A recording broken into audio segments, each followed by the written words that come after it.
can't breathe. I can't breathe. George Floyd's last words, but they didn't die with him. They're still being heard, echoing all across this nation. They speak to a nation where, too often, just the color of your skin puts your life at risk.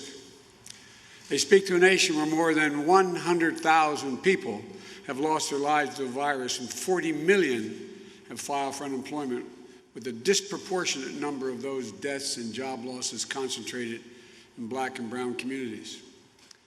And they speak to a nation where every day millions of people, millions, not at the moment of losing their life, but in the course of living their life, are saying to themselves, I can't breathe.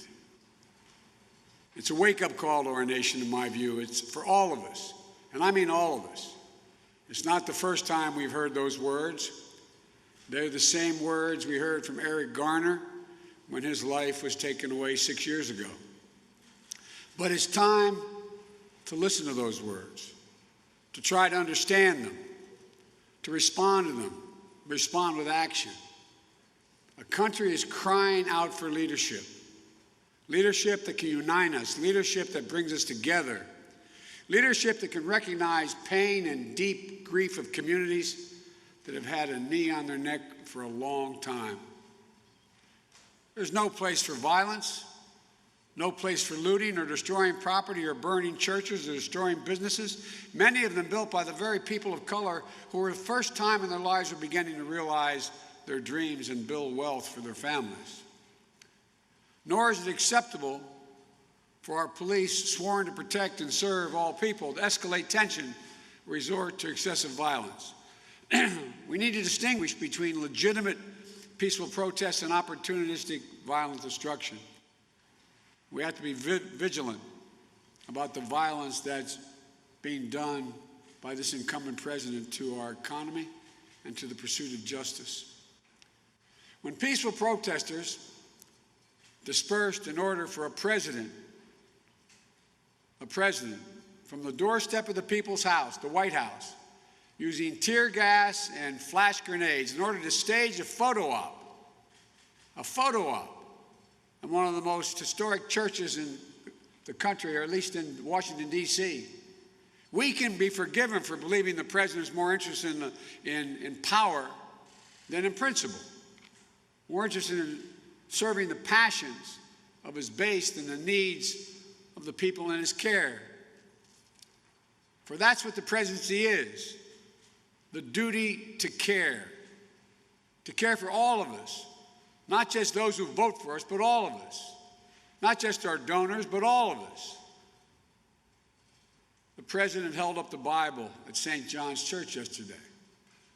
I just wish he opened it once in a while instead of brandishing it. If he opened it, he could have learned something. They're all called to love one another as we love ourselves. It's really hard work, but it's the work of America. Donald Trump isn't interested in doing that work. Instead, he's preening and sweeping away all the guardrails that have long protected our democracy, guardrails that have helped make possible this nation's path to a more perfect union, a union that constantly requires reform and rededication.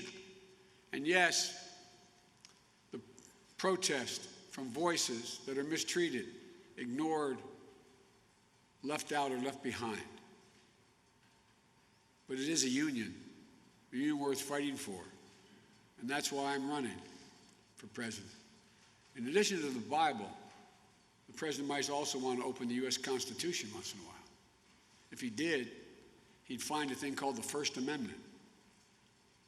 And what it says in the beginning, it says, the right of the people peaceably to assemble and to petition their government for redress of grievances. That's kind of an essential notion built into this country. Mr. President, that's America. That's America. No horses rising up on their hind legs to push back peaceful protest. Not using the American military to move against the American people.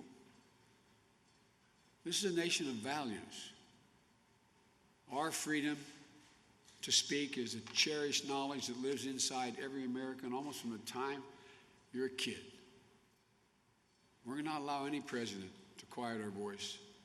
We won't let those who see this as an opportunity to sow chaos throw up a smokescreen to distract us from the very real and legitimate grievances at the heart of these protests. We can't leave this moment. We can't leave this moment thinking that we can once again turn away and do nothing. We can't do that this time. We just can't.